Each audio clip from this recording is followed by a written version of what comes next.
Prezados irmãos e amigos e prezados ouvintes, em primeiro lugar eu desejo agradecer a Deus pela vida, a saúde. Agradeço também pelo plano da salvação em Jesus Cristo, pelo grande sacrifício feito por nós para a nossa salvação. E nesta hora queremos considerar a história do início e o estabelecimento do movimento de reforma. Porém, antes de entrarmos nessa parte, desejo mencionar algumas coisas concernentes à Igreja Adventista nos seus primórdios. Os Adventistas do sétimo dia, tendo base profética em Daniel 8,14, tiveram sua origem no ano de 1844. Mais tarde, isto é, em 1860, eles se associaram como igreja quando escolheram seu nome e se comprometeram a guardar os mandamentos de Deus e a fé de Jesus. Eis aí o seu compromisso. Leio do livro O Grande Movimento Adventista, página 58. Nós, os signatários abaixo, mediante este nos associamos como igreja, adotando o nome de Adventistas do sétimo dia, prometendo guardar os mandamentos de Deus e a fé de Jesus Cristo. Desde 1844 se passaram muitos anos, isto é, 16 anos, até que eles tiveram a primeira organização local. 3 anos mais tarde, em 1863, os adventistas se organizaram como Conferência Geral. Naquele tempo, era o tempo da Guerra Civil, que começou em 1861 até 1865. E no ano seguinte, depois da organização da Conferência Geral, no dia 2 de agosto de 1864, durante a Guerra Civil nos Estados Unidos, a comissão da Conferência Geral enviou uma carta ao governador de Michigan, a qual mencionaremos. Essa carta está escrita neste livro aqui, chamado Seventh-day Adventists in Time of War. Quer dizer, os Adventistas do sétimo dia em tempo de guerra. Foi escrito pelo ancião Francis McClellan Wilcox. E ele era um dos membros da comissão da Conferência Geral. Vou ler o que se encontra à página 58 deste livro. Os abaixo assinados, que compõem a comissão executiva da Conferência Geral dos Adventistas do sétimo dia, submetem respeitosamente à consideração de Vossa Excelência a seguinte declaração. A denominação dos cristãos chamados Adventistas do sétimo dia, tendo a Bíblia como sua regra de fé e prática, são unânimes de opinião que seus ensinos contrastam com o espírito e prática de guerra. São, pois, por motivo de consciência, contra o porte de armas. Se existe alguma parte da Bíblia que nós, como povo, acentuamos mais do que qualquer outro ponto de nossa crença, esta é a lei dos 10 mandamentos, a qual consideramos como a mais suprema lei e aceitamos cada preceito da mesma, literal e absolutamente. o quarto mandamento desta exige cessação de qualquer trabalho no 7º dia da semana. O sexto proíbe tirar a vida. Segundo nossa opinião, nenhum desses mandamentos pode ser observado no serviço militar. Nossa prática uniforme está intimamente ligada a estes princípios. Por isso, nosso povo não se sentiu em liberdade de alistar-se no serviço militar. Em nenhuma de nossas publicações temos animado o costume do porte de armas. E, em caso de mobilização, em vez de violar nossos princípios, temos preferido pagar usura, prestar algum auxílio ou pagar $300 em moeda. E enquanto essa provisão tinha aplicação universal, não achamos que qualquer expressão dos nossos sentimentos fosse necessária. Ademais, representamos que os adventistas do 7º dia são rigidamente contra a escravatura, leal ao governo e simpatiza com ele contra a rebelião. Porém, como não temos tido uma longa existência como um povo distinto, e nossa organização foi recentemente aperfeiçoada, nossos sentimentos não são extensivamente conhecidos. A mudança na lei faz necessário que tomemos uma posição mais pública no assunto. Por esta razão, apresentamos perante a Vossa Excelência os sentimentos dos adventistas do 7º dia como uma corporação em relação ao porte de armas, confiando que, sem hesitação, endossará nosso pedido que, como um povo, estejamos sob a intenção da última ação do Congresso concernente àqueles que conscienciosamente se opõem ao porte de armas e que desfrutem os benefícios da dita lei.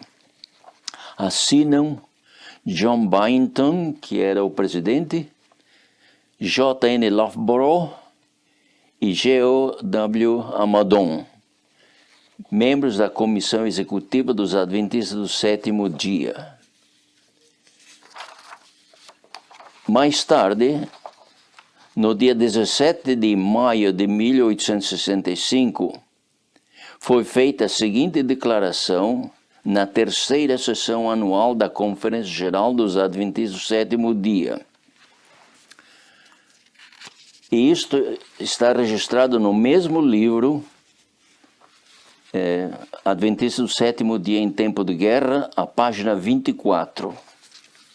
Eu leio: resolvemos reconhecer o governo civil como ordenado por Deus, para que a ordem, a justiça e a paz sejam mantidas no país e para que o povo de Deus possa viver uma vida tranquila e pacífica em toda a piedade e honestidade. Em harmonia com este fato, reconhecemos a justiça de rendermos tributo, imposto, honra e reverência ao poder civil, conforme prescrito no Novo Testamento. Ao passo que damos alegremente a César as coisas que as Escrituras mostram serem dele, somos obrigados a abster-nos de qualquer participação em atos de guerra e derramamento de sangue, por serem incoerentes com os deveres que nos são ordenados pelo nosso Divino Mestre.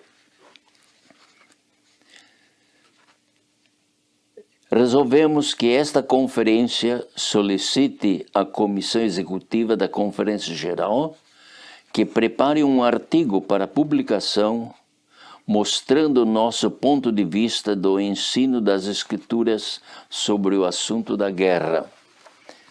se encontra a página 24 do livro Adventista do Sétimo Dia em Tempo de Guerra. Na sessão da Conferência Geral em 1867, foi decidido ainda o seguinte, e isto se encontra na revista Review and Herald, 28 de maio de 1867. Leio. Resolvemos que, na opinião desta conferência, o porte de armas ou participação na guerra é uma violação dos ensinos do nosso Salvador e o espírito e letra da lei de Deus. Porém, é nosso dever render respeito aos governadores civis em obediência a tais leis que não chocam com a palavra de Deus. Ao cumprirmos este princípio, rendemos tributo, impostos, reverência, etc. Review and Herald, 28 de maio de 1867.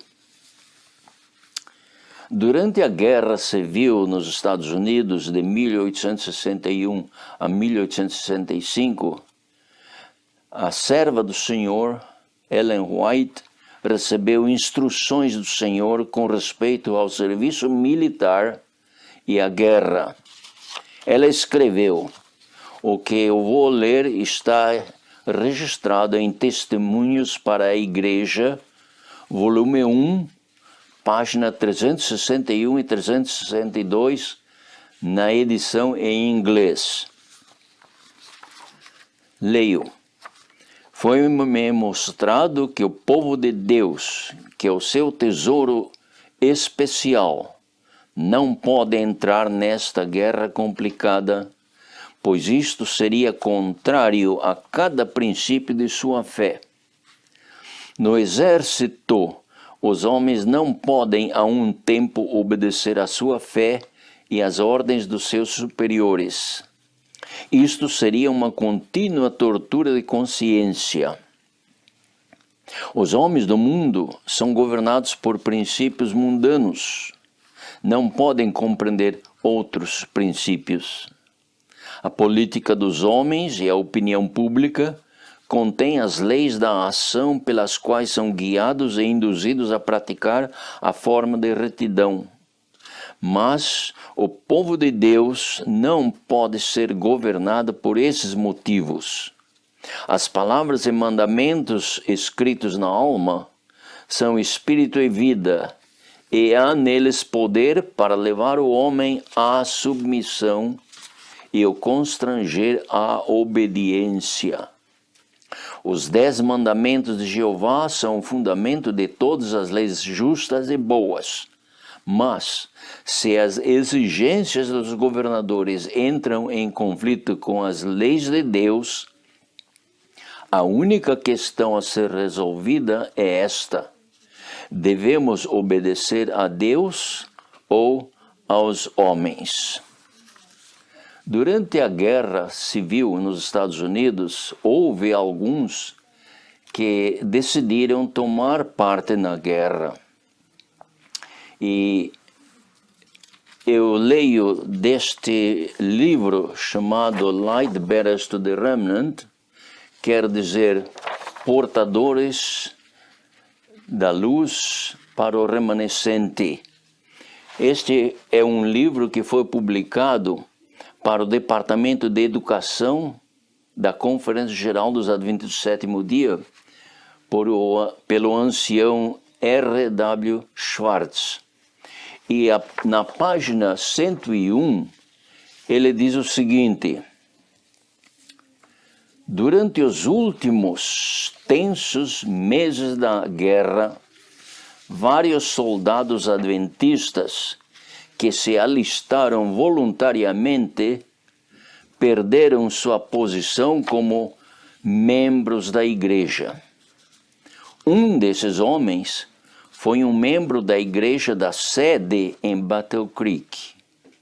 O anúncio de sua exclusão foi abertamente publicado na Review. Eu tenho aqui uma fotocópia da Review and Herald, onde o nome desse irmão é mencionado. E vou ler.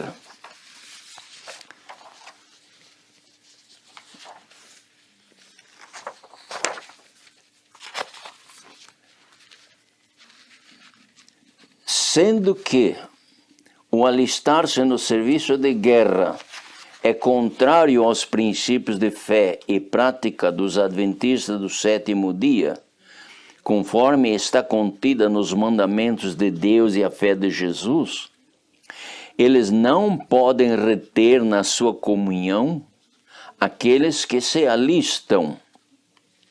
Enoch Hayes foi, portanto, excluído do rol de membros da igreja de Battle Creek por voto unânime da igreja em 4 de março de 1865. Review and Herald, 7 de março de 1865. E os adventistas do sétimo dia publicaram um livro, publicaram vários livros, Comentário Bíblico Adventista do Sétimo Dia. E o volume 10, que é este aqui, é a enciclopédia. E neste volume 10 do Comentário Bíblico, eles dizem o seguinte, a respeito do movimento de reforma. Sob o título Adventista Sétimo Dia, Movimento de Reforma Alemão, eles dizem o seguinte: apesar de que a questão original era a respeito de visões e marcar datas, o osso da contenda através dos anos tem sido a posição tomada pela Igreja Adventista Sétimo Dia a respeito do dever de seus membros no serviço militar.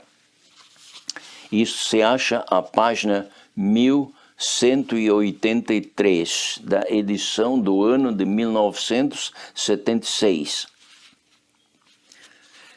É verdade que o osso da contenda tem sido e ainda é a questão do serviço militar e a guerra.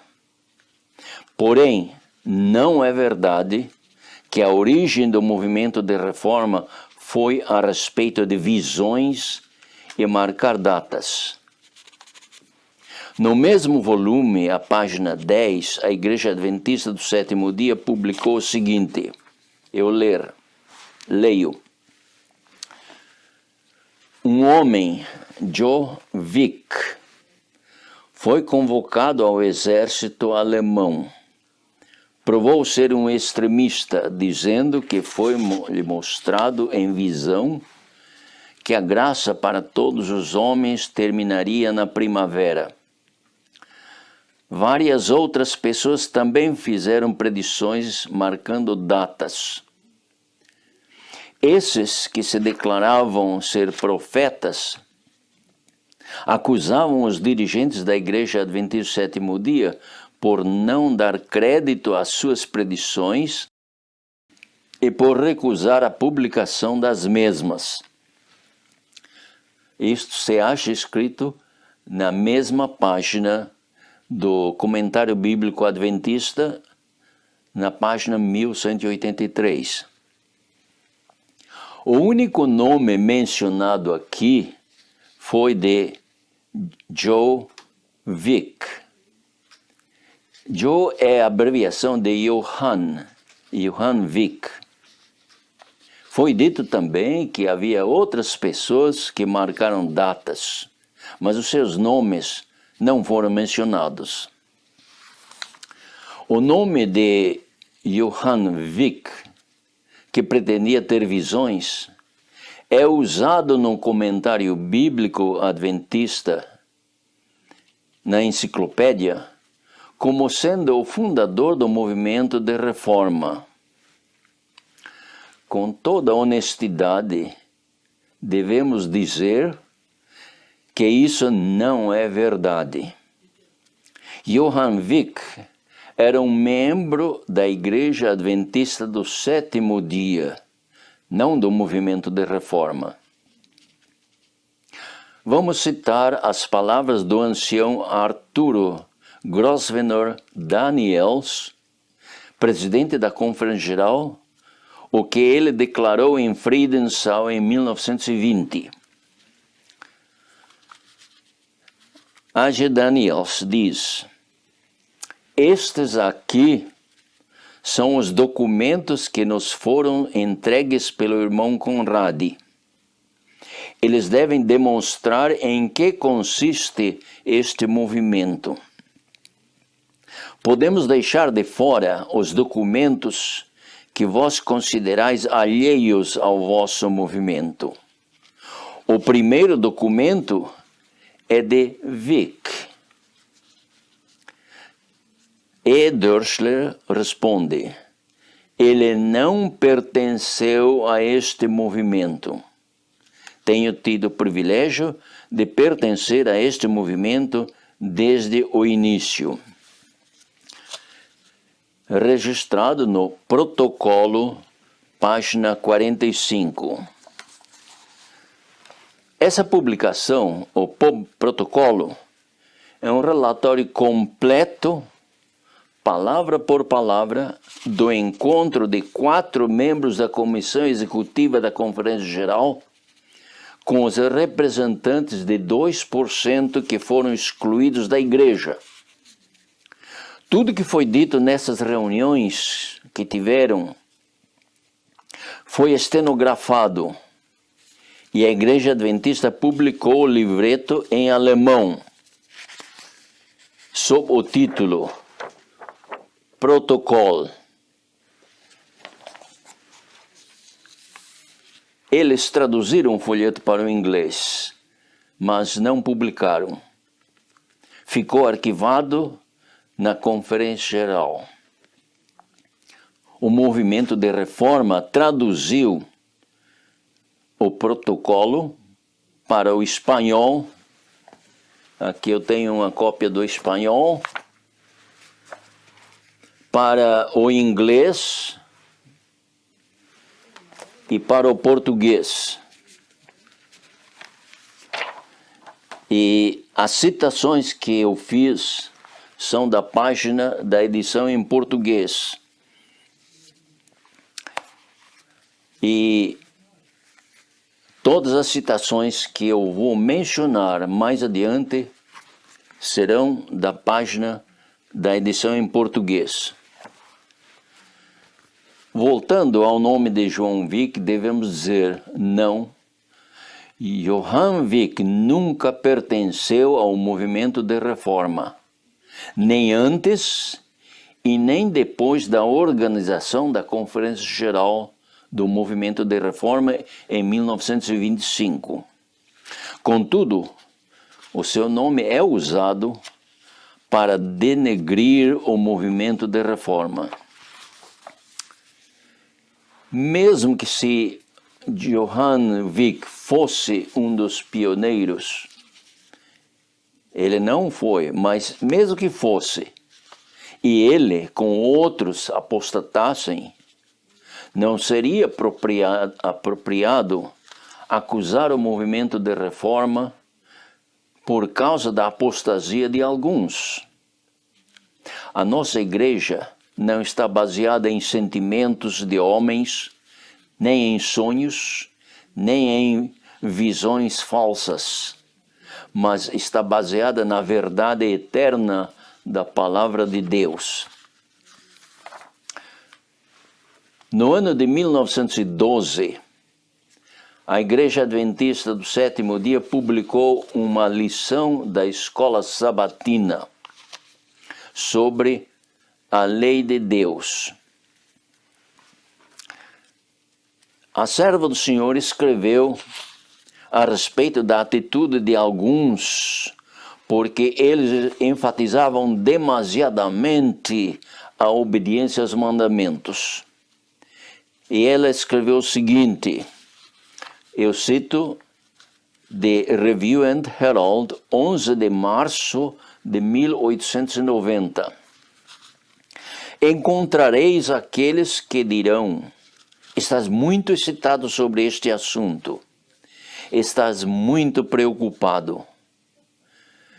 Não deveis buscar a justiça de Cristo e fazer disso o máximo. Deveis pregar a lei. Como um povo temos pregado a lei, até que nos tornamos secos como o monte de Gilboa, que não tem nem orvalho nem chuva. Devemos pregar a Cristo na lei, e haverá seiva e nutrição na pregação, que será como alimento ao faminto rebanho de Deus. Neste ponto em que os adventistas eram tão zelosos em pregar a lei e ensinar a lei, enfatizar a lei, Deus pôs a igreja a uma prova. No ano de 1913, a serva do Senhor, a irmã White, advertiu a igreja em uma de suas mensagens à Conferência Geral com as seguintes palavras. Isto se encontra registrado no livro Mensagens Escolhidas, volume 2, página 403. Ela escreveu isto no ano de 1913. Devemos erguer a bandeira na qual se acha inscrito os mandamentos de Deus e a fé de Jesus. A obediência à lei de Deus é a grande questão. Não a percamos de vista. Precisamos esforçar-nos para despertar os membros da igreja e os que não professam coisa alguma a verem os reclamos da lei do céu e lhes obedecerem. Devemos engrandecer essa lei e torná-la gloriosa. No ano seguinte, no dia 28 de julho de 1914, começou a Primeira Guerra Mundial. Os dirigentes dos Adventistas do Sétimo Dia na Europa tomaram uma posição com respeito à guerra que era contrária à posição histórica da Igreja. Eles pediram que a juventude em idade militar tomasse parte ativa na guerra. Eles publicaram o seguinte, o que eu vou ler, que está registrado na enciclopédia, comentário bíblico da Igreja Adventista do Sétimo Dia, volume 10. A página 1183.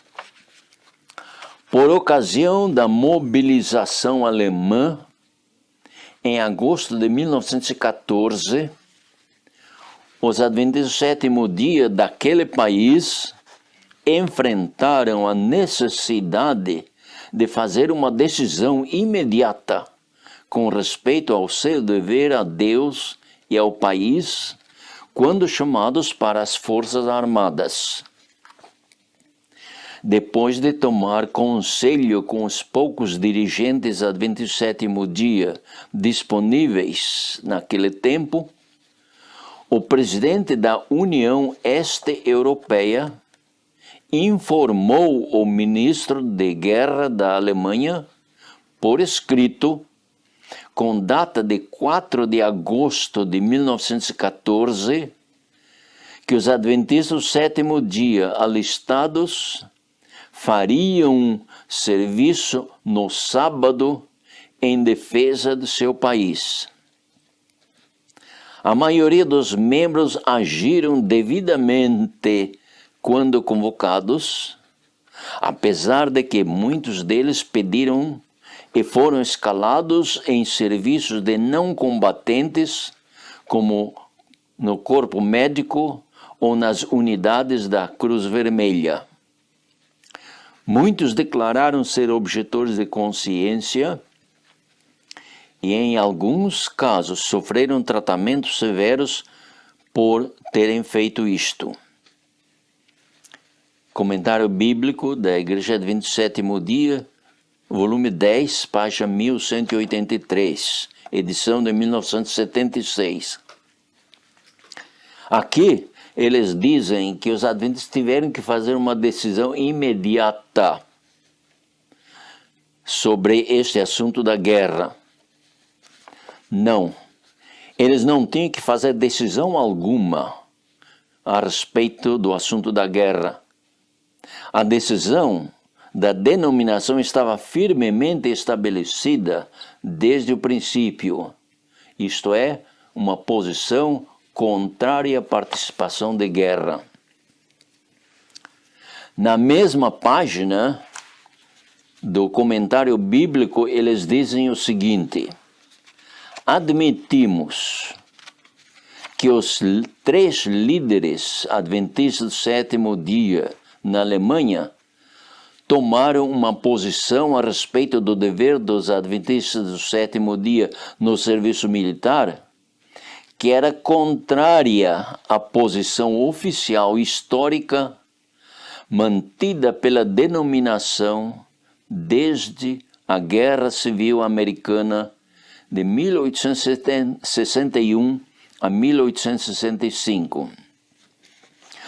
Notemos que eles admitem que os dirigentes da Alemanha tomaram uma posição contrária à posição oficial histórica mantida pela denominação.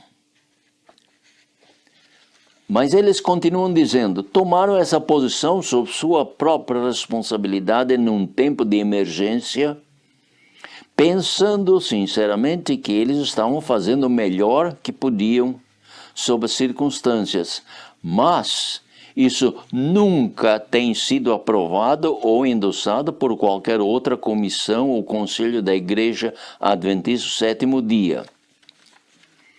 No mesmo livro, página 1183, do Comentário Bíblico Adventista do 7º dia. A enciclopédia diz que a posição tomada pelos 3 dirigentes, que era contrária à posição oficial histórica, nunca tem sido aprovado ou endossado por qualquer outra comissão ou conselho da Igreja.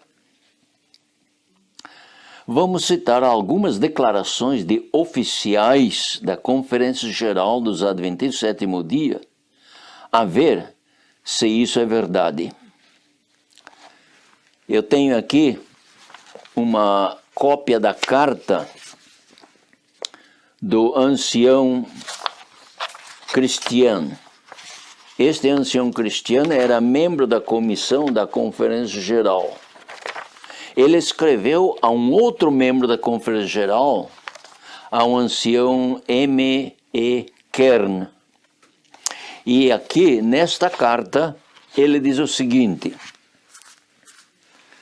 a comissão da Conferência Geral considerou este assunto durante o Conselho de novembro de 1915, declarando que dariam aos vários países do mundo a liberdade para continuar a adotar para si mesmos aquelas leis especiais.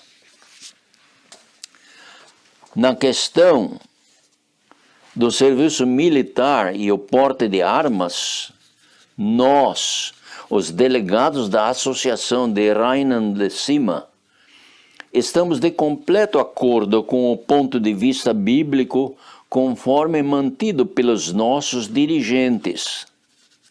Consideramos isto um assunto civil, que os governos estabelecidos por Deus têm o direito de requerer, conforme citado em 1 Pedro 2, 13 e 14 e Romanos 13, 4 e 5. Ao perguntarem aos irmãos dirigentes, a comissão da Conferência Geral declarou no Conselho Outonal de novembro de 1915 que dava liberdade aos vários países do mundo para se adaptarem àquelas leis civis específicas no futuro, como foi no passado. O ancião Arthur Daniels confirmou esta mesma coisa, e isto se acha registrado no protocolo, a página 59 e 60. Ele diz o seguinte: assim que eclodiu a guerra na Europa, estudamos cuidadosamente este assunto na América do Norte. Em 1914 a 18, durante a guerra, bem no início da guerra, a Conferência Geral enviou o ancião William Spicer, à Europa, para investigar o assunto que estava ocorrendo lá. E ele verificou os acontecimentos, e quando se reuniram, a comissão se reuniu, e ancião Daniels diz: assim que eclodiu a guerra na Europa, estudamos cuidadosamente este assunto na América do Norte. E qual foi o resultado? O que foi que eles decidiram? Na página 61 do protocolo, ele diz o seguinte: adotamos essa resolução, a saber que cada qual devia agir na questão de acordo com a sua consciência. E a página 62 e 63 eu leio o seguinte: logo, houve alguns irmãos que tinham o espírito de amor à pátria e foram ao fronte e lutaram, chegaram à Inglaterra e à França, foram às trincheiras e não sei o que fizeram lá, mas prestaram serviço e voltaram quando se firmou o armistício. Qual foi nossa atitude a respeito de nossos irmãos no que se refere às diversas formas de proceder? Dissemos que não queremos ser consciência para os demais. Definimos nossa atitude declarando ser não combatentes. Não vimos a necessidade de ir à guerra. Deploramos a guerra e somos contrários a ela.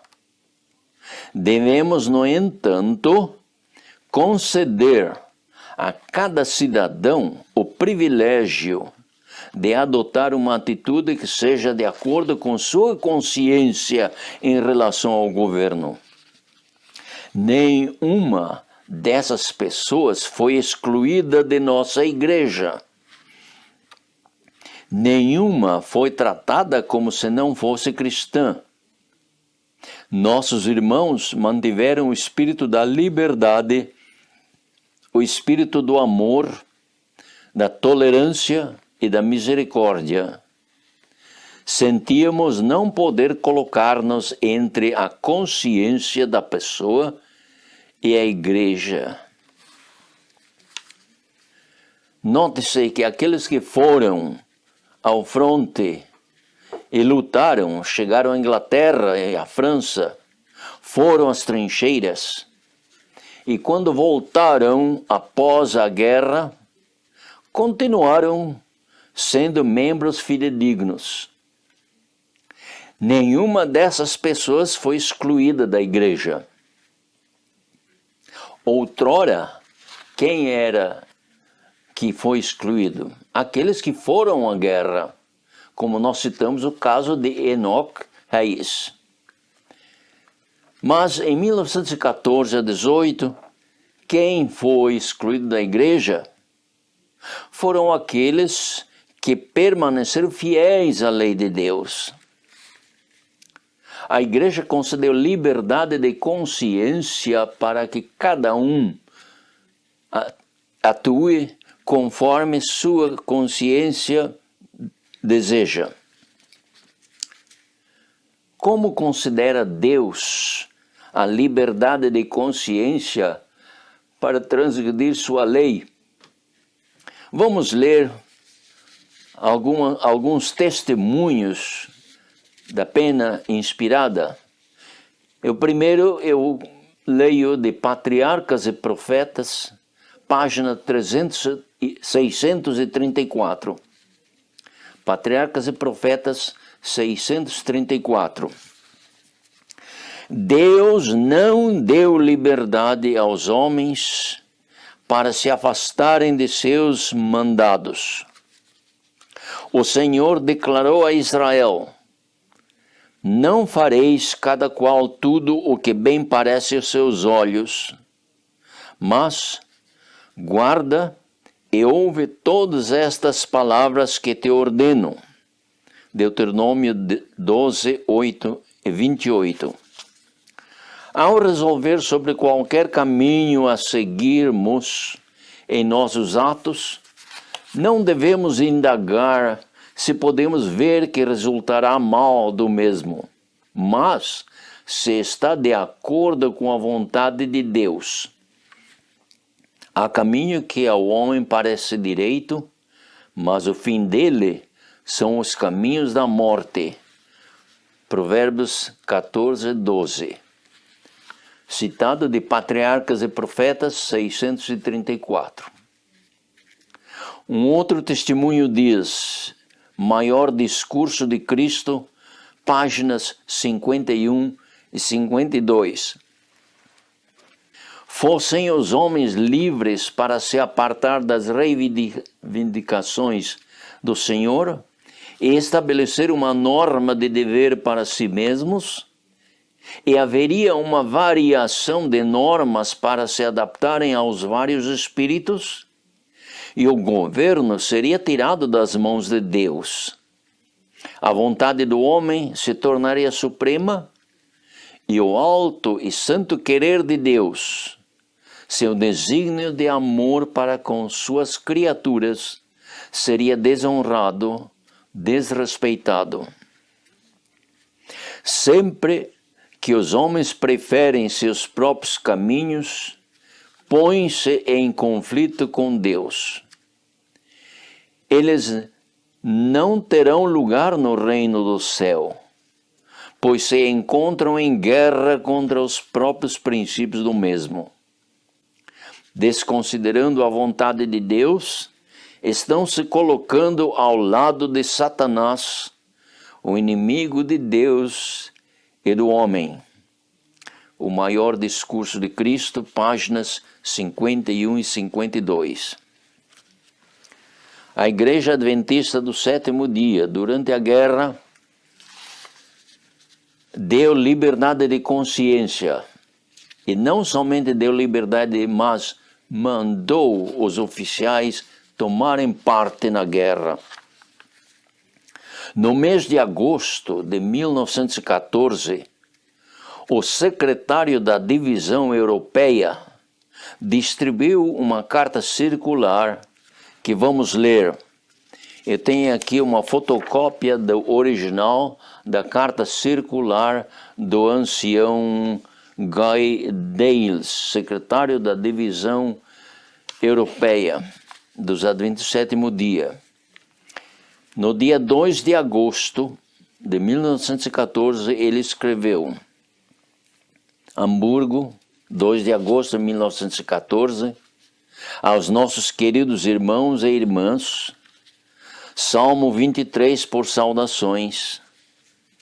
Neste tempo difícil e terrível, no qual a Europa caiu, desejamos pedir o seguinte de vós: como seguidores de Cristo, devemos, pelo poder de Deus, ser verdadeiros, obedientes nestes dias e sujeitos aos serviços de nossa terra. 1 Pedro 2, 13, 14 e 17.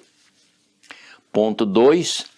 Devemos cumprir com os nossos deveres militares alegremente, enquanto estivermos no serviço ou sendo chamados a servir, para que os oficiais do dia vejam em nós valentes e verdadeiros soldados que estão dispostos a morrer por seus lares, por nosso exército e nossa pátria.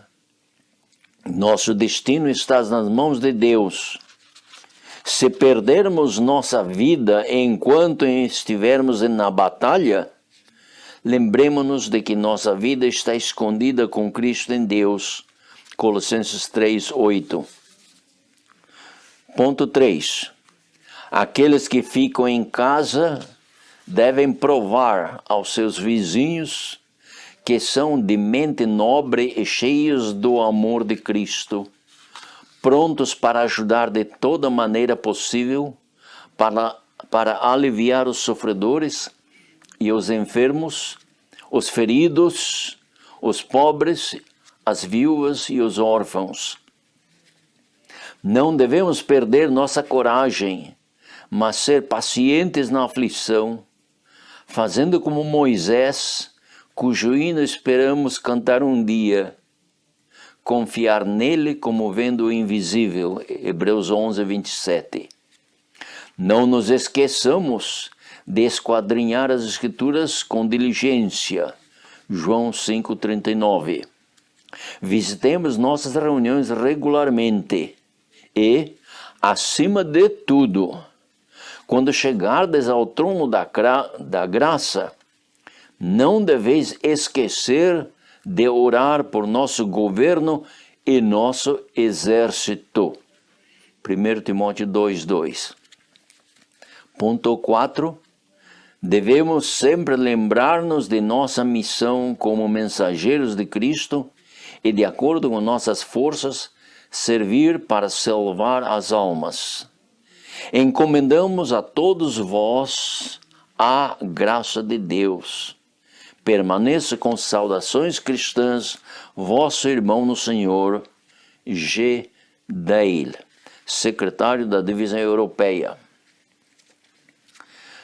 2 dias depois dessa carta, isto é, no dia 4 de agosto de 1914, o presidente da União Alemã, H.F. Schubert, enviou uma declaração ao ministro de guerra com os seguintes dizeres. Eu tenho aqui uma fotocópia da carta original enviada ao ministro de guerra. Charlottenburg, 4 de agosto de 1914. Muito indigno senhor, general e ministro de guerra.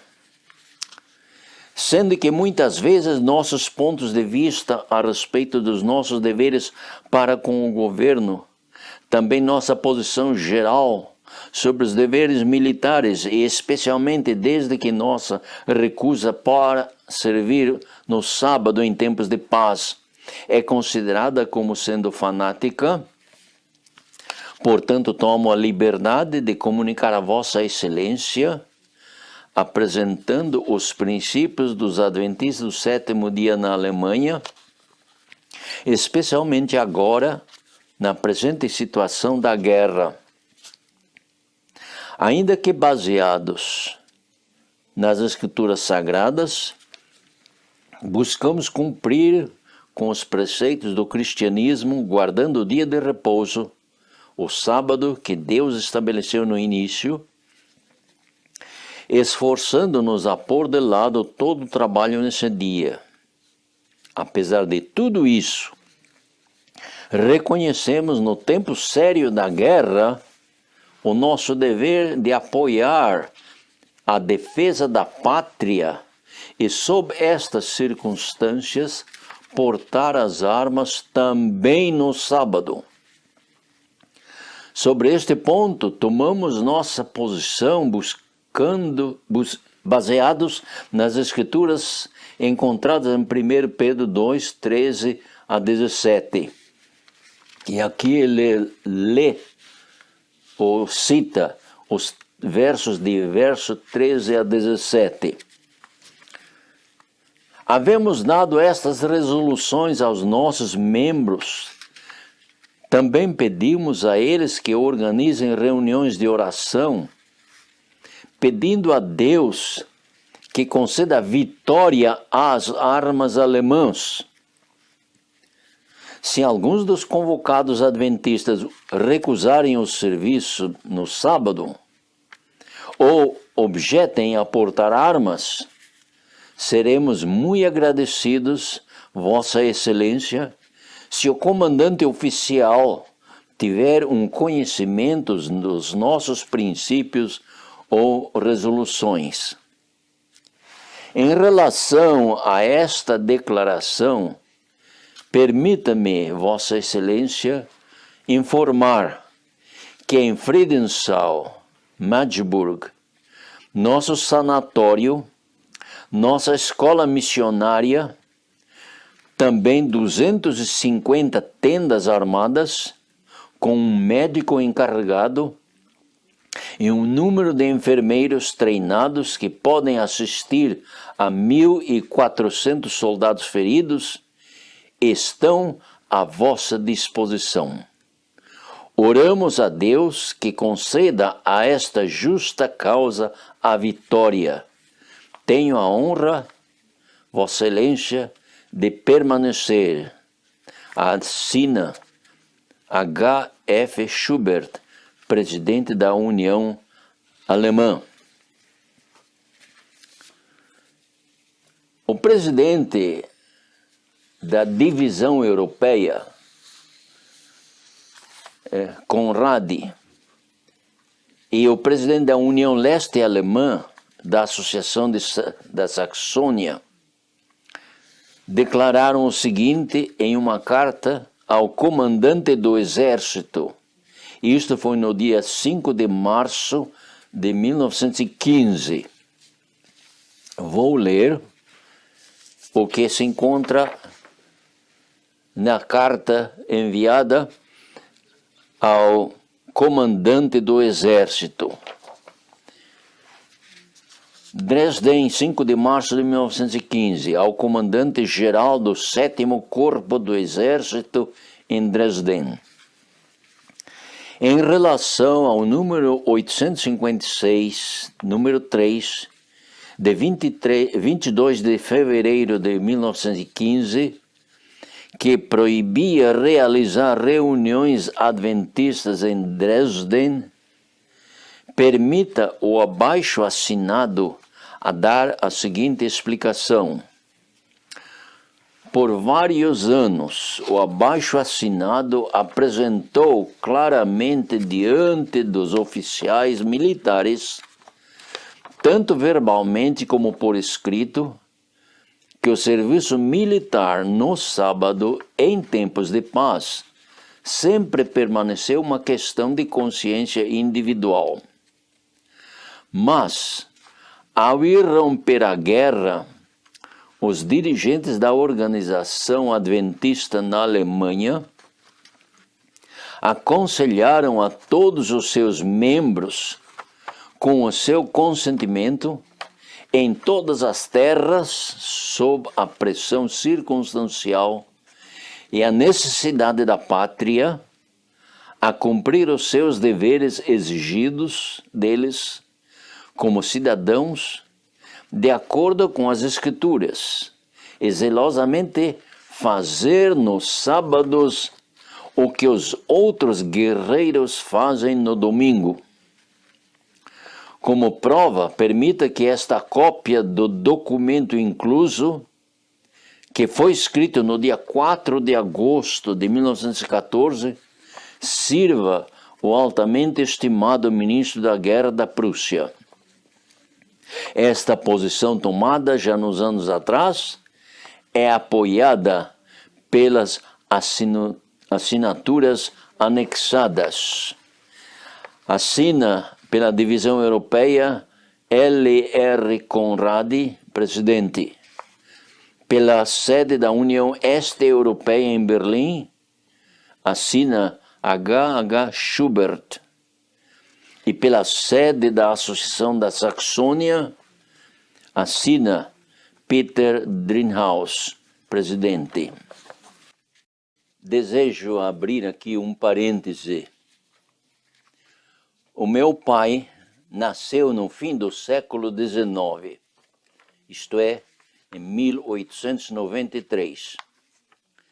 Quando ele tinha 19 anos de idade, em 1912, ele aceitou a fé adventista na Hungria e foi batizado na Igreja Adventista do Sétimo Dia no dia 13 de fevereiro de 1913. Ele recebeu a carta circular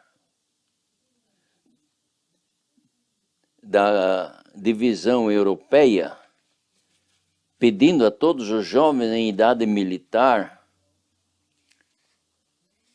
que se alistassem no serviço de guerra. Ele havia aprendido da lição da escola sabatina do ano anterior, 1912, que nós devemos ser obedientes aos mandamentos de Deus. Agora, ele estava num dilema. Devia fazer o serviço militar ou não? Devia participar na guerra ou não? Ele queria ser leal à igreja e assim ele, sendo um adventista, decidiu entrar no serviço da guerra. Muitas vezes ele nos contava que o trabalho dele ali era carregar a comida da cozinha para os soldados na trincheira. Ele ficou fisicamente enfermo e os oficiais o enviaram para casa a fim de fazer o tratamento. Enquanto ele estava se recuperando, o ancião da igreja o convenceu de que um adventista não deve participar na guerra. Ele aceitou o conselho do ancião e não voltou mais ao exército. Por essa razão, ele foi excluído da igreja. Isso aconteceu com meu pai. Aqui está uma fotografia da minha família. Este é meu pai. Aqui estou eu. Aqui está minha mãe e meus dois irmãos. Em 1916, numa igreja onde se reuniam minha avó, minha tia e minha mãe, o ancião da igreja, por nome Kutashi, ensinava aos membros que um adventista não deve participar na guerra. Um ministro chamado Murbach chegou a essa igreja num sábado para celebrar a Santa Ceia. A mesa estava posta e tudo estava pronto para a solenidade do rito. Era a primeira vez que minha mãe iria participar da Santa Ceia após o seu batismo. O pastor Murbach perguntou à congregação: quem está ao lado do irmão Kutashi? O irmão se levantou e disse: não ao meu lado, mas ao lado do Senhor. Porém, o ministro insistia: quem tem a mesma opinião do irmão Kutashi com respeito aos deveres para com o governo? se ponham de pé. Aproximadamente umas 20 pessoas se levantaram. O ministro então disse: vocês não podem tomar parte na Santa Ceia. Então eles saíram da sala e foram para o pátio da igreja, no fundo da igreja. E o resto dos membros que ficaram dentro continuaram com a cerimônia. O ancião Kutashi convidou esses que estavam com ele à sua casa para fazer o culto ali. Naquele mesmo dia, eles foram excluídos da igreja. Entre eles estava a minha avó, a minha tia e a minha mãe. Uma das amigas da minha mãe viveu até o ano 2002. O seu nome era Rosa Cons Lambru. Aqui está a fotografia dela comigo. Eu a visitei em 1995 na Romênia e tirei uma fotografia com ela. Ela estava bem lúcida da memória, com a idade de 94 anos. Ela me contou como ela e minha mãe eram amigas íntimas e ambas foram excluídas da igreja com os outros mais naquele mesmo dia. Essa experiência ocorreu na Hungria, não na Alemanha. De modo que o problema não era só na Alemanha, mas em 16 países da Europa. E nesses 16 países, 2% foram excluídos da igreja, aqueles que se opuseram a participar na guerra. Vou ler a lista dos países, dos 16 países onde os fiéis adventistas foram excluídos da igreja. Alemanha, Áustria, Bulgária, Tchecoslováquia, Dinamarca, Estônia, França, a Grã-Bretanha, a Holanda, Hungria, Polônia, Romênia, a Rússia, Suécia, Suíça e a Iugoslávia. Em 1915, uma imprensa pública deu um testemunho a respeito da exclusão de membros fiéis. Eu leio de um jornal alemão. Desde o rompimento da guerra, realizou-se entre os adventistas uma divisão. A maior parte queria que a doutrina ficasse sem vigor durante a guerra. A outra parte, porém, exigia a santificação do sábado também durante a guerra. Essa controvérsia causou a expulsão da organização os defensores dos princípios da antiga fé. Isso foi publicado em Kölnische Zeitung, quer dizer, Jornal de Cologne, no dia 21 de setembro de 1915, na edição da tarde. No ano de 1918, quando a guerra terminou, os adventistas do sétimo dia declararam, através da imprensa pública, que 2% dos membros foram excluídos durante a guerra. Eu tenho aqui uma fotocópia do jornal alemão, no qual eles dizem o seguinte: no começo da guerra, dividiu-se nossa igreja em dois partidos. 98% de nossos membros chegaram pelo estudo da Bíblia à convicção de que a consciência manda defender a pátria com armas também no sábado. Esta opinião, apoiada por todos os membros da diretoria, foi imediatamente comunicada ao Ministério de Guerra. 2%, porém, não concordaram com esta decisão, sendo por fim excluídos por motivo de seu comportamento indigno de um cristão. Estes elementos insóbrios se fizeram pregadores, procurando propagar suas ideias loucas, porém com pouco sucesso.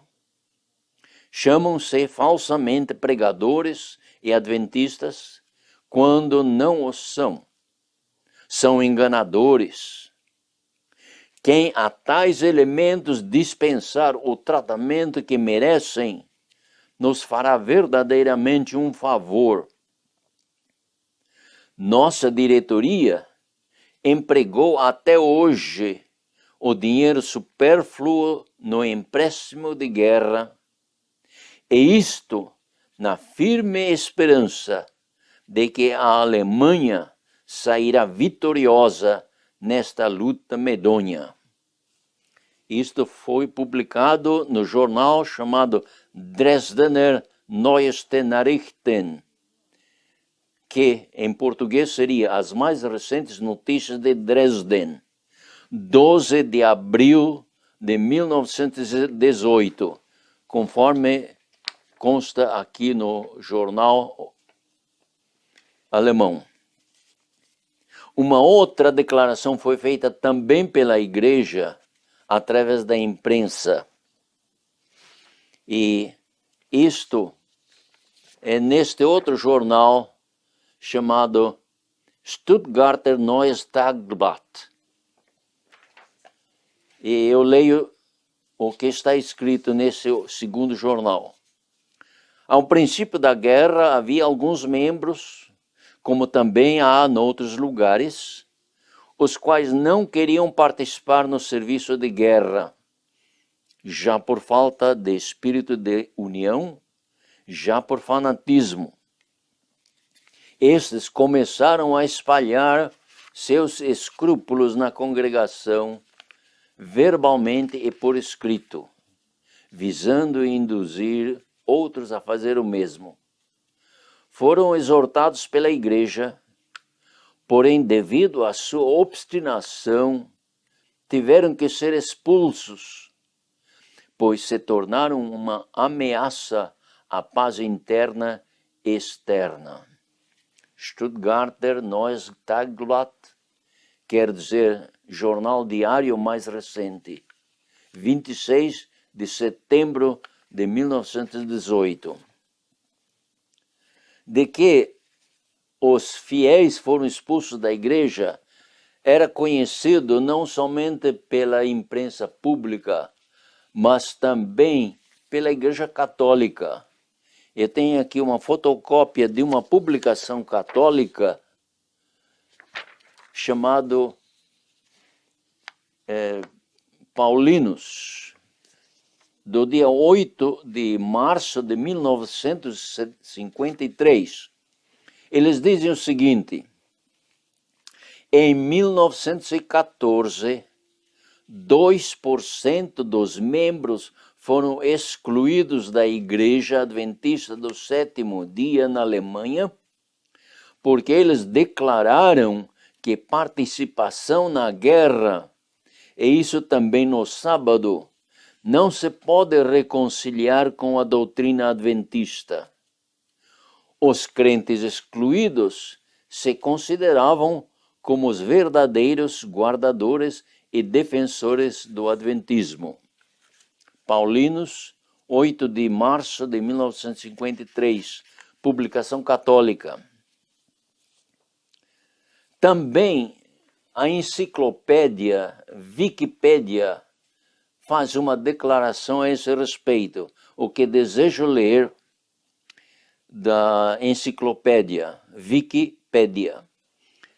Após a Primeira Guerra Mundial, foi formado um grupo conhecido como Adventistas do Sétimo Dia Movimento de Reforma, como resultado das ações de L.R. Conradi e certos dirigentes da Igreja Europeia durante a guerra, que decidiram que era aceitável para os adventistas tomar parte na guerra.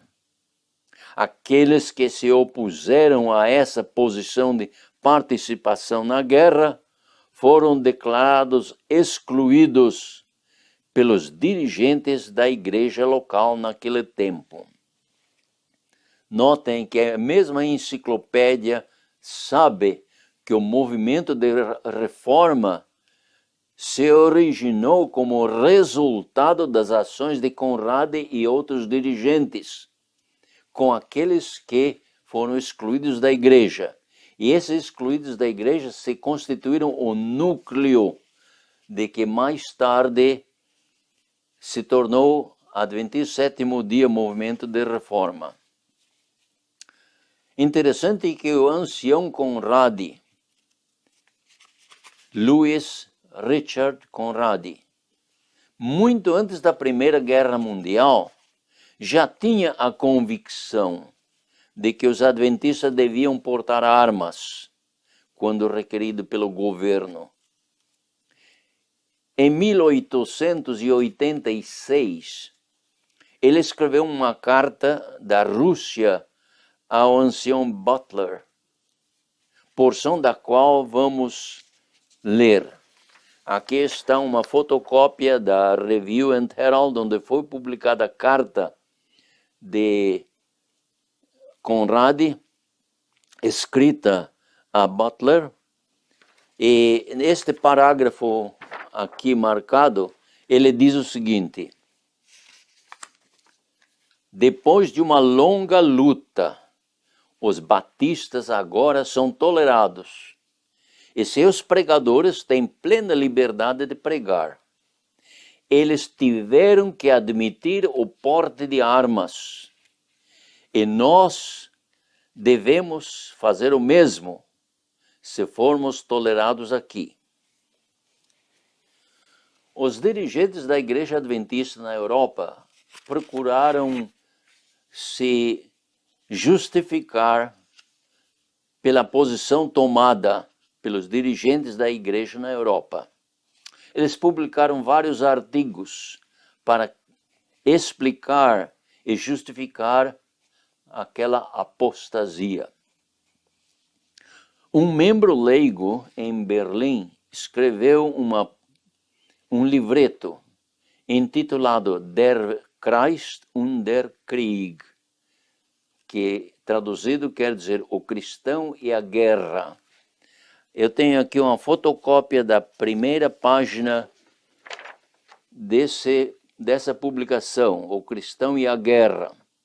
E nesse folheto ele diz o seguinte: mas o que é importante é que ele escreveu essa publicação sendo um membro leigo, mas essa publicação foi endossada pelos dirigentes, porque 3 deles prepararam o prefácio. Na página 18 desse folheto está escrito o seguinte: mostramos em tudo o que foi dito que a Bíblia ensina, primeiro, participar na guerra não é transgressão do 6º mandamento. Segundo, participar em ações de guerra no sábado não é transgressão do 4º mandamento. Quem crê de maneira diferente, mostra-nos uma declaração das Escrituras ou dos testemunhos. E se não conseguir mostrar, que tenha cuidado de não trazer acusações e declarações que não pode provar.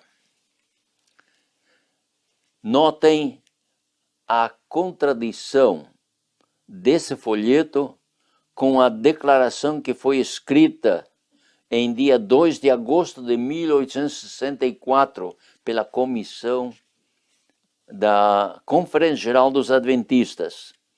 Eles disseram em 1864, o quarto mandamento desta exige cessação de qualquer trabalho no 7º dia da semana. O 6º proíbe tirar a vida. Segundo nossa opinião, nenhum desses mandamentos pode ser observado no serviço militar. Com toda franqueza, essas duas declarações são contraditórias. Umas são opostas à outra. Na realidade, houve uma mudança radical para pior na posição da Igreja Adventista do 7º dia. Esses irmãos fiéis que foram excluídos não tinham intenção de formar uma nova igreja ou um novo movimento. Eles não tinham uma organização a nível mundial, mas tinham organizações locais, tais como grupos e igrejas, que se desenvolveram durante os 4 anos da guerra. E que nome usavam eles? Em diferentes países, eles usavam nomes diferentes. Na Alemanha, por exemplo, eles usavam o nome... Esse aqui é um documento do registro da União Alemã. Eles usavam o nome Sociedade Missionária dos Adventistas do 7º dia, permanecendo sobre a plataforma de 1844. O nome Movimento de Reforma não era usado ainda. Na Hungria, eles usavam o nome Os Adventistas do 7º dia, permanecendo sobre a plataforma de 1844. Aqui está esse nome na edição húngara. Na Transilvânia, os Adventistas da Antiga Fé. Na Romênia e Bulgária, os Adventistas na Base da Fé de 1844. Na Iugoslávia, os Adventistas remanescentes. Na Tchecoslováquia, a Semente da Mulher. Na Escandinávia, os Adventistas da Fé Original. Estes irmãos, nesses lugares, se constituíram como um núcleo que mais tarde se tornaram um movimento de reforma, como vamos ver logo. Foram feitos esforços para uma reconciliação com a igreja, se ela se arrependesse e voltasse à posição original com respeito à guerra. Um esforço especial foi feito em 1920, quando 4 oficiais da Conferência Geral visitaram a Europa.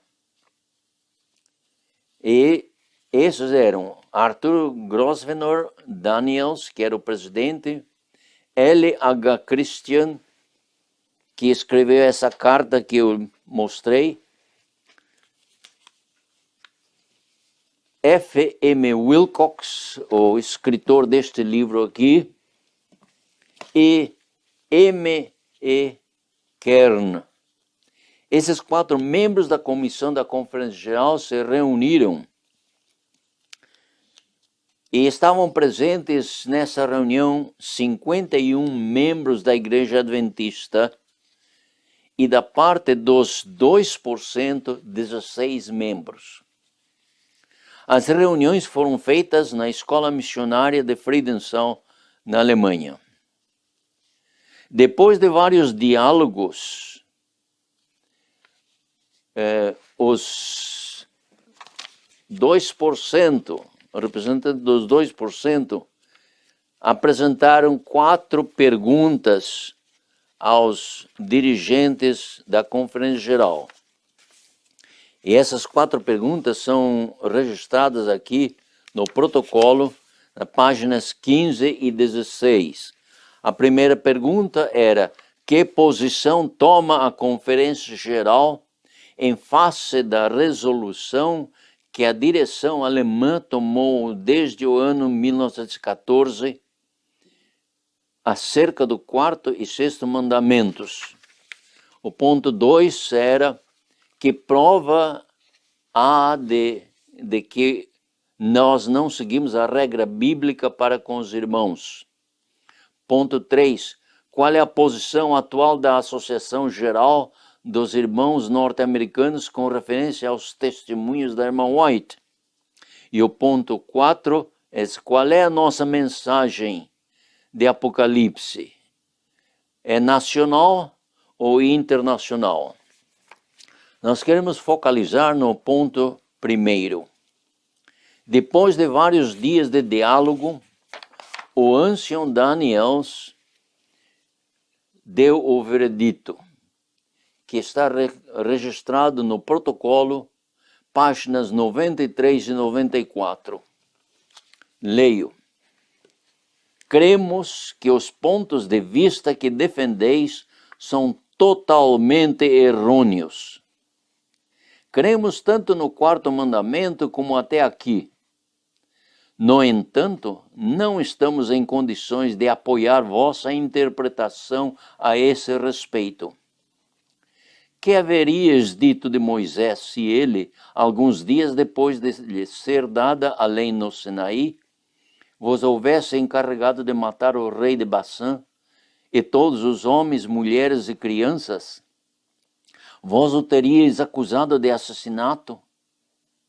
Não obstante, Deus lhe deu a ordem de violar o 6º mandamento. Vedes que na interpretação dos mandamentos há muitas coisas e devemos ter a liberdade de ler e entender os mandamentos sem estar sujeitos à interpretação de qualquer pequena organização. Os representantes dos 2% não ficaram satisfeitos com a resposta ou o veredito do ancião Daniels. Eles entraram em contato com outros países da Europa e compreenderam que eles tiveram a mesma experiência que os daqui da Alemanha. No ano de 1921, foi o ano seguinte depois da reunião em Friedenthal, houve uma conferência internacional e aqui estão os representantes desta conferência.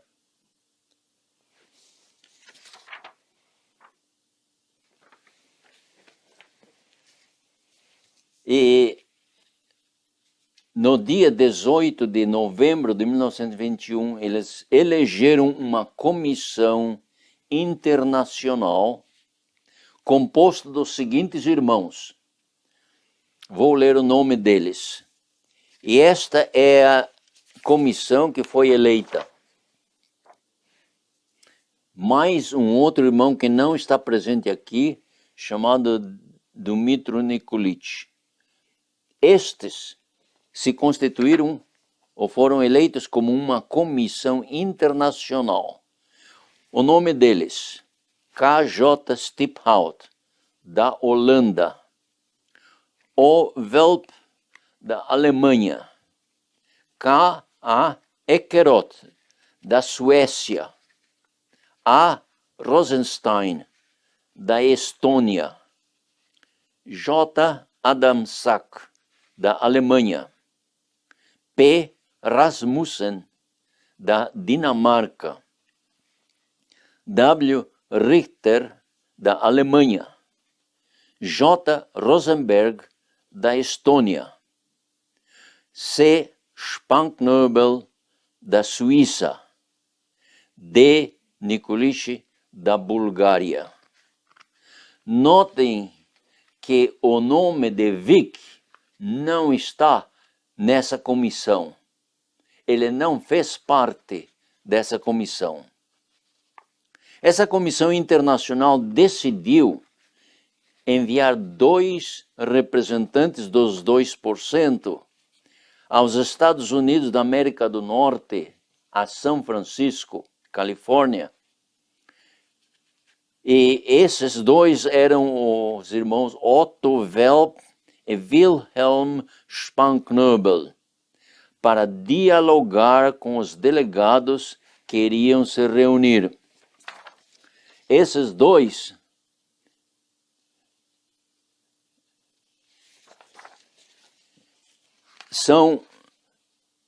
foram aos Estados Unidos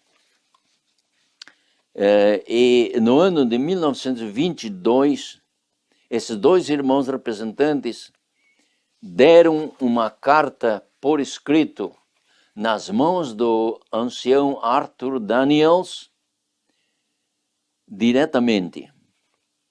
E essa carta não foi respondida.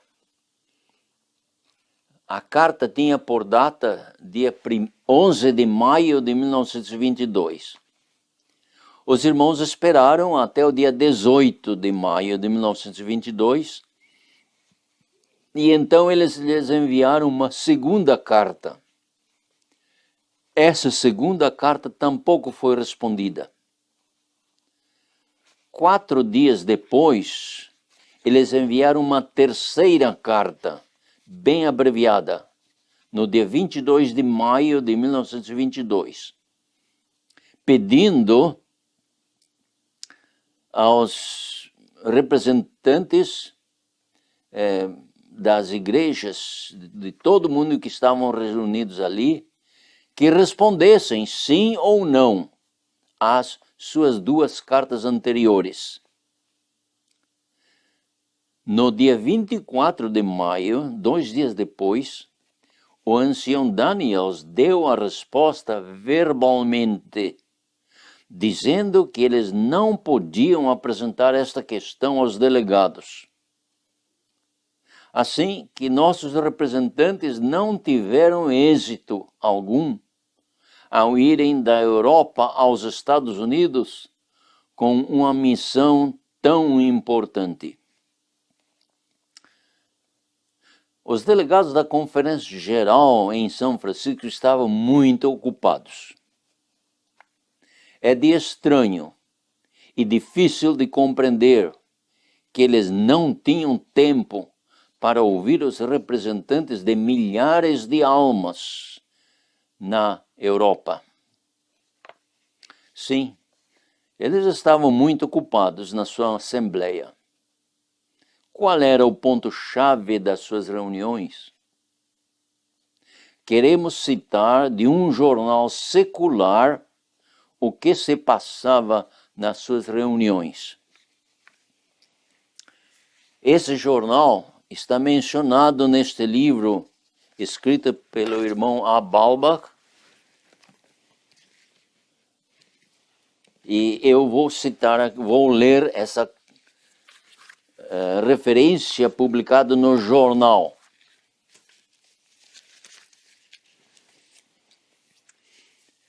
Eles dizem assim: os adventistas em debate ácido mudam o seu dirigente. William A. Spicer, secretário da Conferência Geral, nomeado para presidente. Depois de uma luta que abalou a Conferência dos Adventistas do Sétimo Dia até aos seus fundamentos e ameaçou ruptura nas fileiras dos seus obreiros, ontem foi feito um compromisso entre os 2 principais oficiais, resultando na adoção unânime do relatório da comissão de nomeação, nomeando William A. Spicer para a presidência e a remoção do anterior presidente Arthur G. Daniels para o cargo de secretário-geral, um cargo que era ocupado por Spicer por 20 anos. O compromisso, porém, não foi feito, senão depois de muito criticismo e ácido e amarga denunciação da política suja que o presidente Daniels e alguns outros que o apoiavam moviam por meses na campanha para conseguir uma mudança de presidentes. Isso foi escrito na San Francisco Chronicle, quer dizer, a Crônica de São Francisco, 23 de maio de 1922. Eles ficaram muito envergonhados do que havia ocorrido. E depois da eleição dos oficiais, os delegados fizeram uma resolução que foi publicada no boletim da conferência. E essa resolução também está registrada no livro, aqui. Eles dizem o seguinte: sendo que há evidência inequívoca de que a triste influência de métodos políticos atuados por um número comparativamente pequeno para solapar a influência e destruir a boa reputação de oficiais honrados entre nós. Portanto, fica resolvido que nós nos comprometemos, em nome de Deus, a um arrependimento completo de todas essas coisas não sagradas. De modo que os dois representantes não tiveram êxito, não puderam entrevistar os delegados para apresentar o caso. Eles tiveram que voltar à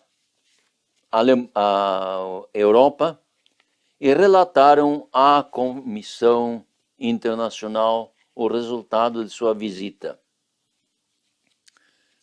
No fim do mesmo ano de 1922, de 27 de dezembro de 1922 a 2 de janeiro de 1923, a divisão europeia da Igreja Adventista do Sétimo Dia realizou uma reunião do Conselho em Gland, Suíça, onde, entre outros assuntos, decidiram o seguinte, e o que eu vou ler está registrado neste livro, aqui, Adventista Sétimo Dia em Tempo de Guerra, a página 346 e 347.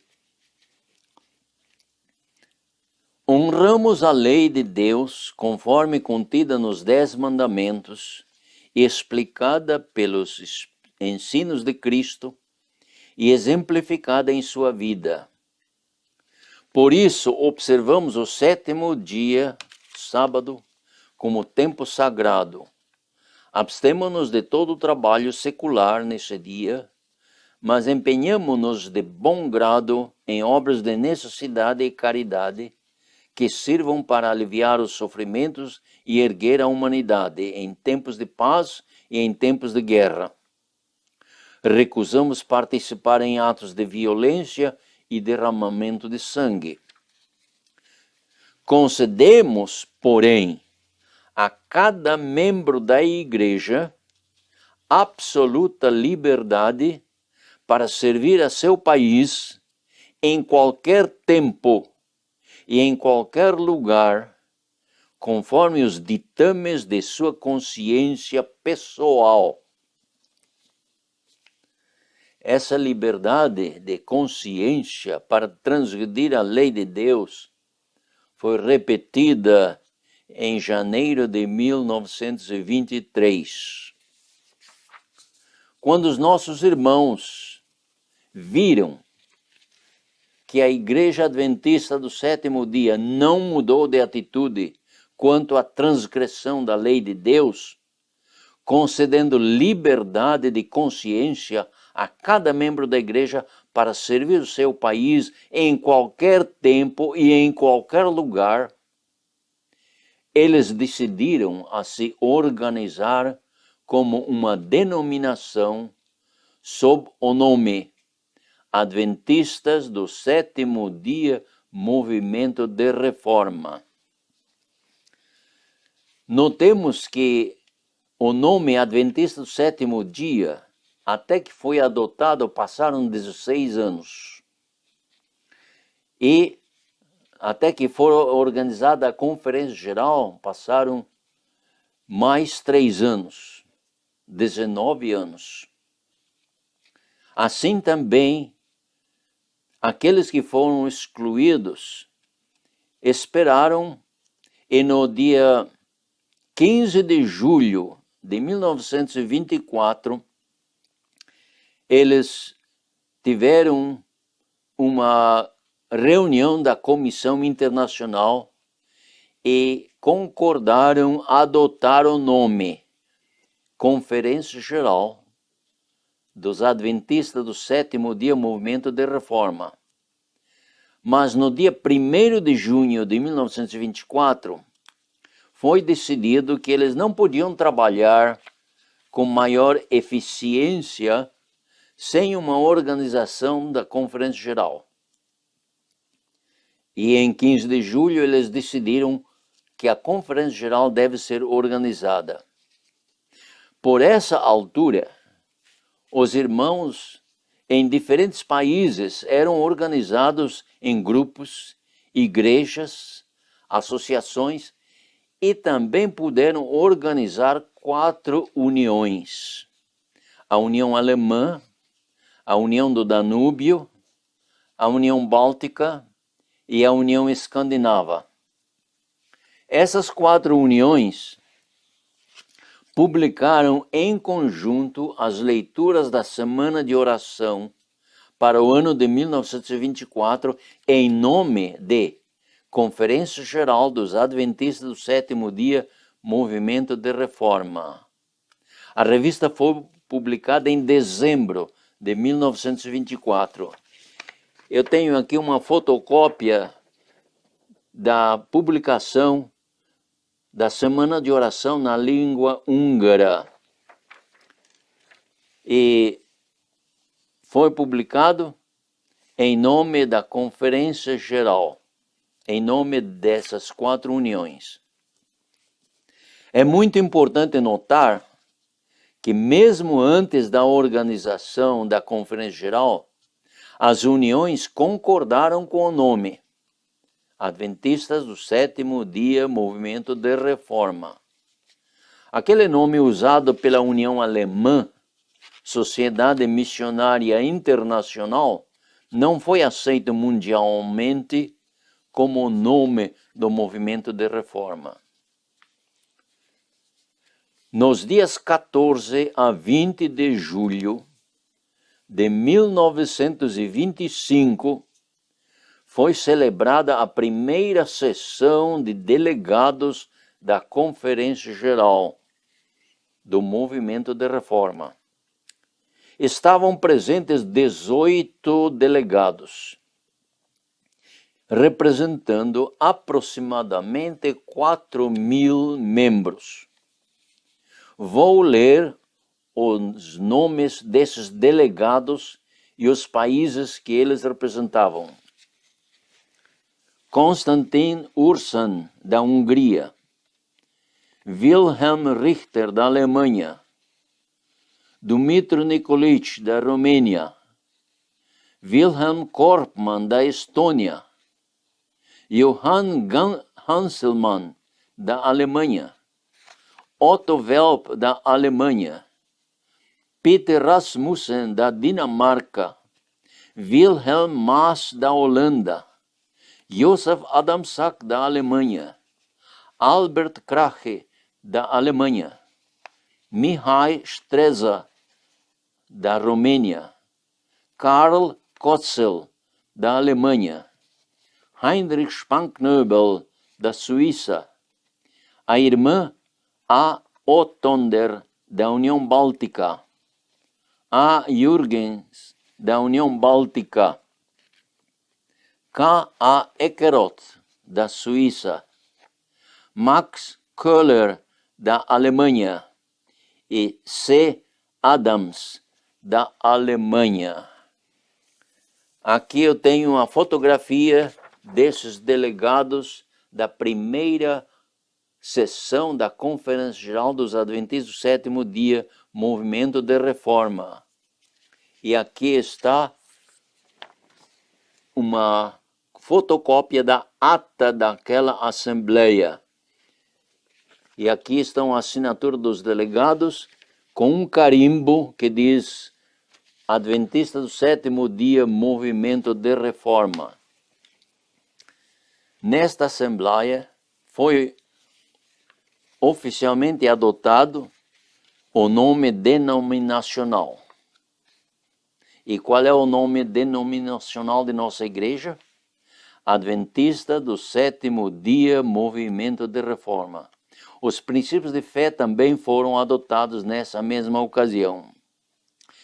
Os primeiros oficiais do movimento de reforma foram eleitos.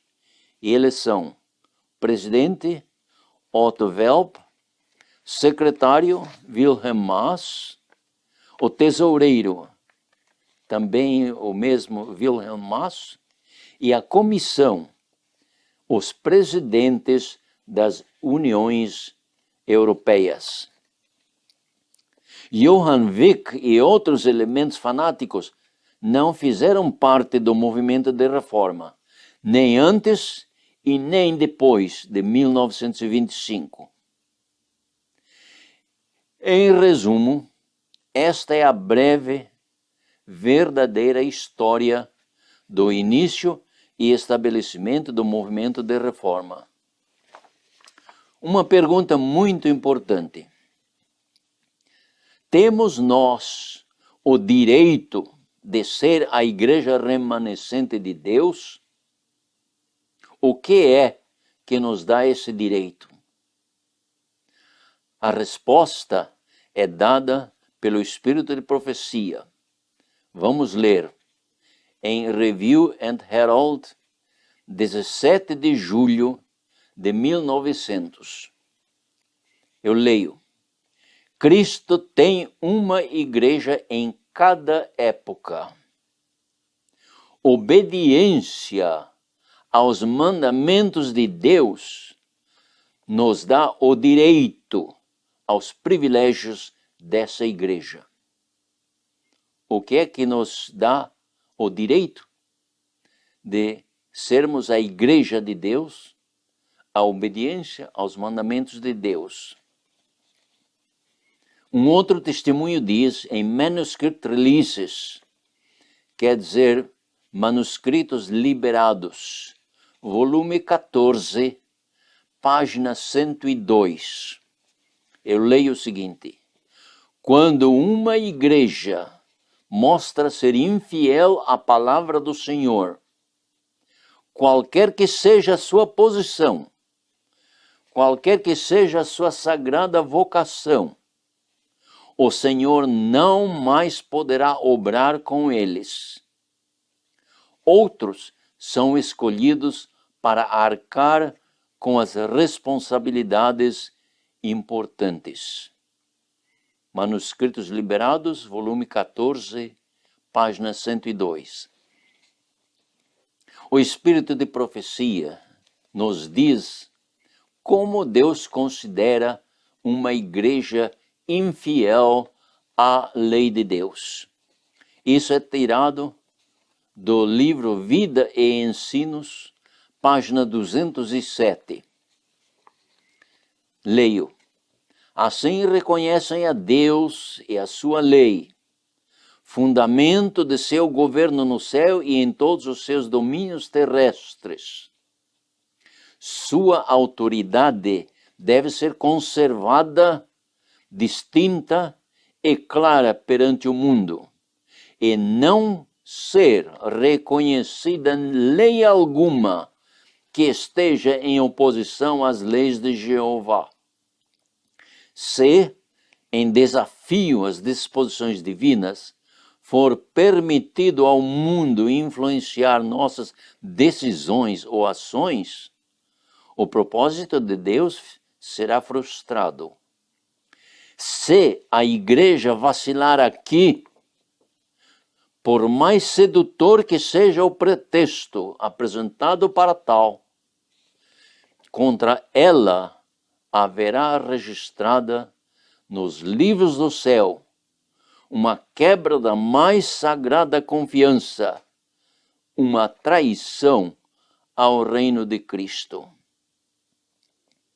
Irmãos, amigos, ouvintes, sejamos fiéis à lei de Deus em todos os tempos, em todos os lugares, como resultado da salvação oferecida por Jesus Cristo. E então temos o direito de pertencer à Igreja Remanescente de Deus. Para maiores detalhes sobre a história e desenvolvimento da nossa Igreja